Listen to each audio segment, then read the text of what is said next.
All right, Matt, so get some cool temperatures, a little precipitation on the way. Yeah, some cold precipitation on the way. I don't want to get too Dickensian on you, but I'm going to talk about a tale of two Novembers. In fact, we've been pretty chilly for this time of year. Let's take a compare and contrast the difference between this November, John, and last November. So far through 26 days, I know you're saying, well, it's the 27th, but we don't have the data in yet today yet. Right. 59.8 degrees. And last November through 26 days, it was 69.4. I mean, that is just 10 full degrees just about of a difference. And here's our long-term projection for days 6 through 10, putting the heart of the cold air right in the western states. So it looks like our trend of below average temperatures is going to live on, while the East Coast, for a change, sees some of the warmer conditions. All right, high temps today above average, so that doesn't bode well with what we're talking about, but that's because we have an area of high pressure pretty much sitting near us. That's going to start to drift to the south and allow some big changes to come our way.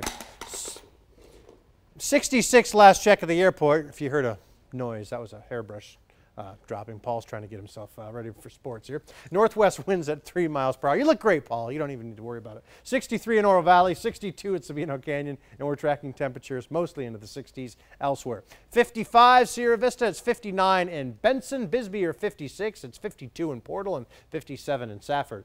High clouds across northern sections of the state, and here's the first kind of piece of energy that's going to change our weather, so to speak, over the course of the next couple of days. Big area of low pressure is off the Pacific coast with a cold front hanging off of that. That's going to start to replace this area of high pressure that's been keeping us warm for the last several days. And look at this. Lo and behold, I think by Thursday night, early Friday morning, cold front moves through, winds pick up, clouds lower and thicken.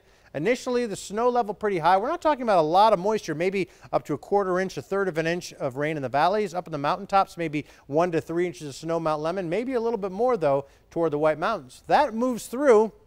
But look at Sunday. Remember, this cold front moves through Thursday and Friday. This is now Sunday, and we're still seeing some pretty cold air on top of us. And after that, well, the models are still kind of out there, but there's another little system out there that will eventually try to move to the east. And that could be 3 different systems moving through, giving us some pretty winter-like weather here across the region for the next week or so.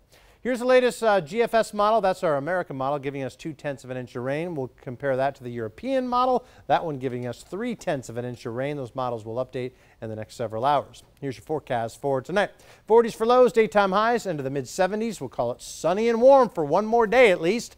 Low 30s for Tombstone, 30 Wilcox, 39 in Bisbee, with daytime highs back into the upper 60s to lower 70s. 7-day forecast, 76 tomorrow, 40% chance of showers on Thursday, especially night. Friday looking damp for the first half of the day, 60% chance of rain, and sharply cooler Saturday, 62, and then Sunday and Monday. That reinforcing shot of cold air comes through with putting our daytime highs only into the mid-50s with nighttime lows, John. Some nights just about freezing or so.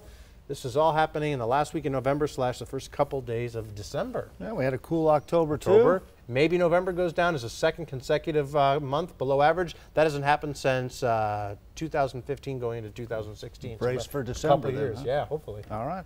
Let's check in with